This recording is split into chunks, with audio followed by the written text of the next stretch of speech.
বিসমিল্লাহি তাওয়াক্কালতু আলাল্লাহ লা হাওলা ওয়ালা কুওয়াতা ইল্লা বিল্লাহ। আসসালামু আলাইকুম ওয়া রাহমাতুল্লাহ। হ্যালো বাংলাদেশি পাবলিক, ঢাকাইয়া বাইকার চ্যানেলের নতুন একটি ভিডিওতে আপনাদের সবাইকে আবারও স্বাগত।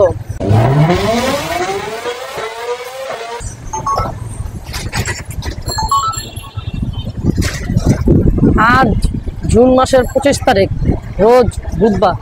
আমাদের ভিডিওটি শুরু হচ্ছে জেলখানা ঢালের সামনে থেকে। দীর্ঘ 1 মাস 3 দিন পর একটা ভিডিও নিয়ে আসলাম। আমি জানি যারা আমার সাবস্ক্রাইবার আছেন আপনারা সবাই খুবই রাগান্বিত এবং আমি খুবই দুঃখিত। আপনাদের কাছে আমি ক্ষমা চাচ্ছি। ভুল হয়েছে, হ্যাঁ এটা হলো আমার ভুল হয়েছে, ক্ষমা করে দেন। যে এতদিন আমি কোনো ভিডিও দিতে পারিনি। আপনারা অনেকেই আমাকে মেসেজ করছেন যে ভাই কী অবস্থা, কেন ভিডিও দিতেছেন না, আর কি ভিডিও দিবেন না। আসলে আমি কিন্তু ঝামেলার মধ্যে ছিলাম, যে কারণে ভিডিও করতে পারি নাই।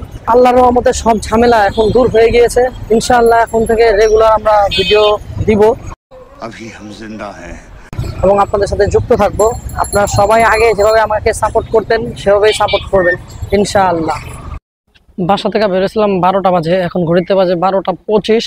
একটা রিকোয়েস্ট পাইছি পাঠাবে, যাত্রীকে নিতে চলে আসছি ঢাকা ইউনিভার্সিটির ভিতরে। আর যাত্রী যাবে হলো মহাখালী টিভি গেট। কিন্তু বৃষ্টি শুরু হয়ে গেছে।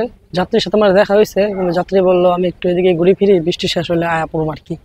আলহামদুলিল্লাহ ওই বাইরে মহাখালী টিভি গেট নামায় দিলাম। পাঠাবে ভাড়াই ছিল 266 টাকার মতো। কাইটা মাইটা কমিশন আমি পাইলাম 172 টাকা।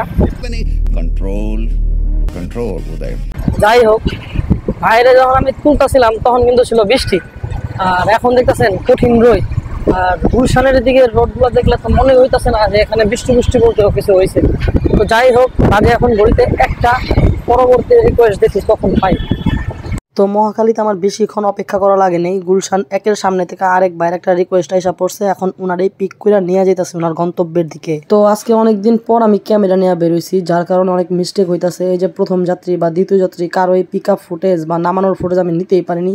আর তারপরে আবার ব্যাটারিটা একটু সমস্যা দিয়ে দিয়েছিল, যার ফলে আমার ক্যামেরাটাও বন্ধ হয়ে যায়, বেশি একটা ফুটেজ নিতে পারিনি আমি। তো আমার কাছে কেমন যেন অনেক খারাপ লাগতেছে, কারণ এতদিন ভিডিও দিতে পারিনি। আপনারা সবাই আমার ভিডিওর জন্য অনেক অপেক্ষা করছেন, আমি বুঝতে পারছি বিষয়টা। ইনশাআল্লাহ এই ভিডিওর মাধ্যমে আবার আমরা রেগুলার হয়ে যাবো, প্রতিদিনই ইনশাআল্লাহ ভিডিও দেওয়ার চেষ্টা করুন। আরেকটা বিষয় হলো, এই 1 মাস আমি ভিডিও দেইনি ঠিকই, কিন্তু চ্যানেল নিয়ে কিন্তু ঠিকই আমি ভাবছি যে কি করুম।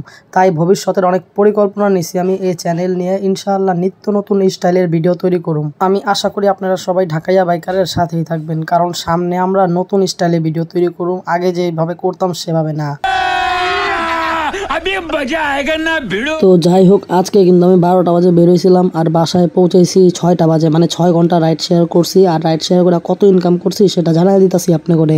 ক্যামেরার কিছু ফল্টের কারণে সবগুলা ফুটেজ নিতে পারি নাই, তাই আমি আন্তরিকভাবে দুঃখিত। তাহলে চলেন সবকিছু বাদ দেওয়া চলে যাই ভিডিওর সবচেয়ে ইম্পর্টেন্ট পার্টে, সেটা হলো হিসাব কিতাব। আজকে আমি পাঠানোর মাধ্যমে টোটাল 6টা ট্রিপ কমপ্লিট করছি আর ইনকাম করছি 795 টাকা। আর উবারের মাধ্যমে একটা ট্রিপে ইনকাম করছি 114 টাকা। আলহামদুলিল্লাহ। তাহলে 2টা যোগ করলে দলায় মোটামুটি 910 টাকার মতো। আলহামদুলিল্লাহ, 6 ঘন্টায় 910 টাকা ইনকাম করলাম।